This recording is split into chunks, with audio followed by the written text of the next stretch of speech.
Hey, what's up guys? This is Gian of Gadget Pilipinas. I just got back from IKEA Philippines. This day was actually for family and friends of IKEA, and I believe they'll be opening by November 25 to the public. But just in case you guys would want to know kung ano yung experience ko, it was really fun, no? Ang ginawa na namin is we had to, of course, register. We had to get a QR code because it has to be presented when you get into IKEA. I believe on November 25 when you do that, if you're scheduled to be there, just be there, no? Present your QR code and you'll have to go through this line and then papasok ka na sa loob. Pagkapasok mo, I suggest that you get yourself a trolley, a cart. If not, just kuha ka na lang siguro nung paper bag nila or plastic bag. Because very likely, kung meron kang listahan, you will be seeing some things na wala sa listahan mo. So, siguro budget na lang, no? Para nang sa ganoon ay makontrol mo rin yung sarili mo. But of course, when I went there kasi this afternoon, one of the highlights and one of the reasons why we're there was of course the ROG or the Asus ROG collaboration with IKEA. So ang dami dong mga pinakita or na makikita ng mga products si IKEA doon and also ni ROG. Branded to ni ROG. So there are of course some tables like this na tumataas baba na worth 28,000. That one has a really good branding ng ROG. It's colored black. That's one of the things that I really love. But since I don't have that much money, I'd rather probably buy something else. I bought a few items from ROG ex IKEA, no, doon sa venue. So marami akong binili doon na parami ng konti. But nasa listahan ko naman siya in fairness, no? Now, my suggestion is that before you even go, no, to the venue is that you come up with a list, no? Of course, all the products that you can see in IKEA can be seen on their website. Everything is there. Pero hindi lahat pwedeng bilhin sa website. Now, what you can do is to just simply come up with the list, and then when you get there, you go straight to the third floor and look for these items. There are some IKEA staff na pwede mong kausapin at tanungin, no, kung ano yung gusto mo. And then what they'll do is they'll guide you through. Or some of them would be very much kind enough to actually bring you the items that you need. Now, if you are going to buy big ticket items like, for instance, I recently also bought a Fialbo. Fialbo is a coffee table. While malaki siya doon sa picture, the box is not too big or huge, no? You can actually bring or put it inside your cart. But if you're going to buy big ticket items like that, don't get a cart. Tatlo yung uri ng cart doon, the smaller one, the medium one, at saka yung cart na flat yung surface. That's the one you get, no? Kung kukuha ka ng big ticket items and maybe grab a friend or a family member with you, no? If you're going to buy a lot of items. Now, after that is 4 floors kasi siya. First and second floors are parking. Third floor is, ang style ng third floor is that they'll take you through parang maze-like structure. On the fourth floor, maze-like structure siya. And what happens at the fourth floor is that it will take you through several parang maze area. There will be certain rooms there, no, na pwede mo makita yung design or how it was designed or how the items were placed inside the room to give you guys an inspiration of how it should look like.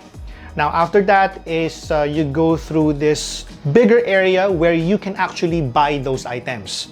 Now, marami yun. Maraming rooms na ganun, maraming sections.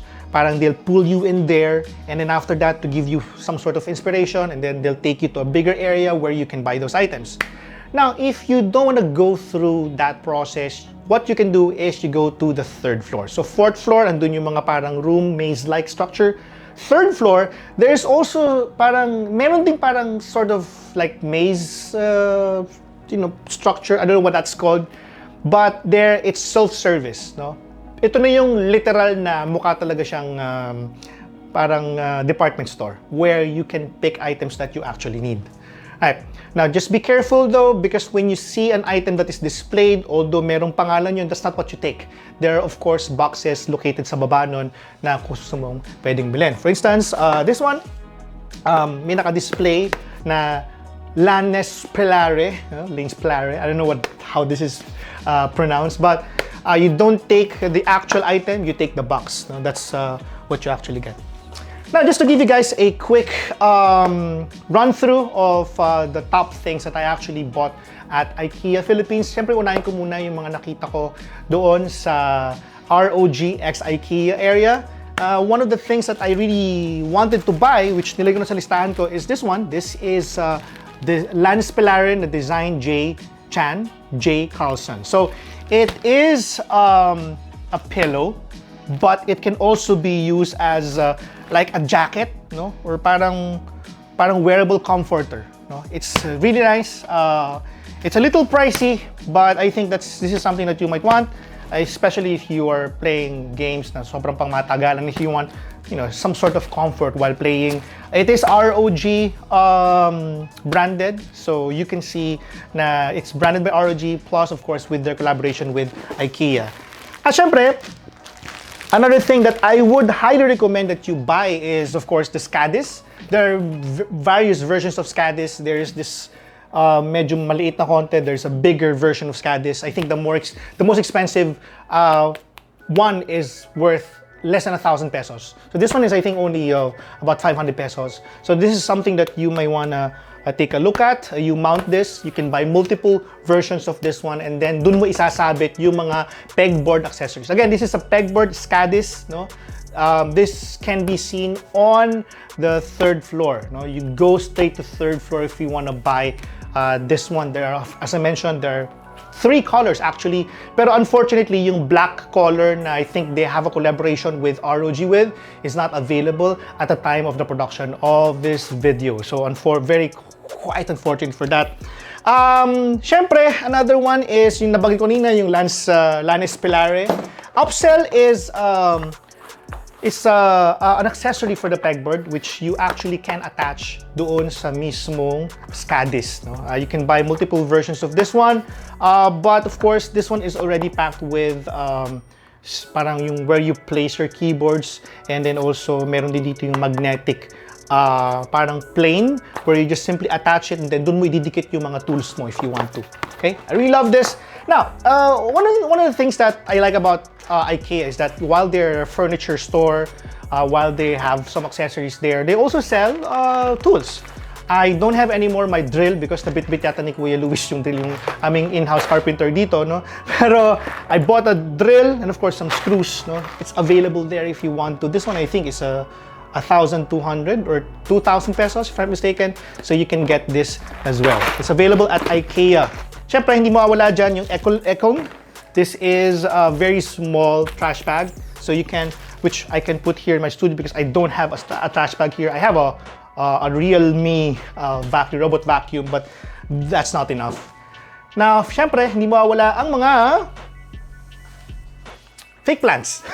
Yung mga fake plants, ito, kailangan yan because especially when we take some photos and videos to put variation in some of our videos. Alam naman natin, we're stuck here, and I think this is the only moment that I actually went outside the house to cover because I really love both these brands, IKEA. I also love ROG, Ace ROG. So, talagang sinadya ko yan. And syempre, another one is Eloven. No? Eloven is, it's a monitor, how to say, that's where you put your monitor on. Tapos meron din siyang parang maliit na drawer, no? Picture can be seen now on this side of the video. So this is also available there. I'm not sure if you can buy this online, but if not, you can go directly to IKEA. Yun nga lang, if you're not based here in Manila, I don't think that they deliver yet, no? To anyone outside Manila. That's quite a bummer for now, but hopefully they will change that pretty soon. Yes, and before I forget, meron din dito, no? It's a lamp called Forza. May base itong lamp na to. It's very nice, but this one does not have yet bulb. So if you're going to buy lamps there, floor lamps, table lamps, you might as well get a bulb with you. Just ask them kung ano yung compatible na bulb dito. And last but not the least, no? Huwag mong kakalimutan, what they're actually also famous for is yung kanilang hood roll, no? This is their yung signature nila na meatballs.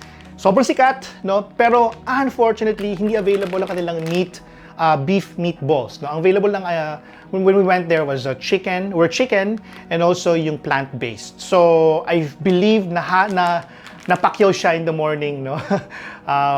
So, yeah, naubos yung beef flavor. But if you're gonna go there, be sure to check out the beef flavor because that they're really known for.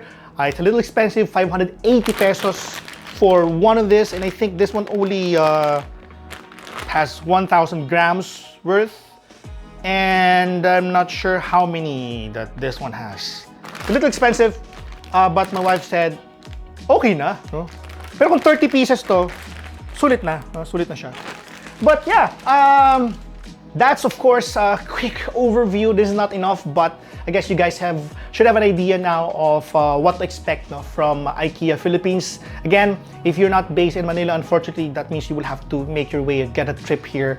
But if you're going to buy really big ticket items, they can only deliver, at least for now, in Manila. But again, still, as I mentioned earlier, it's a fun experience. Shout out to my friends at ASUS ROG and of course IKEA, and also to M2 Coms, Kila K, sa Italia, no, for of course inviting us over. And hope that you guys watching this we would be able to see you there, no, kapag ka nag-visit uli kami. Yeah, again, thank you guys for watching. I hope you enjoyed this very quick video about my experience at IKEA, and I hope to see you guys pretty soon. If you haven't subscribed to our channel, please guys, this is the best time to do so. We're also available on TikTok and Facebook, and also syempre our website at gadgetpilipinas.net. You can check out Grant's article about how to shop at IKEA. This has been Gian. See ya.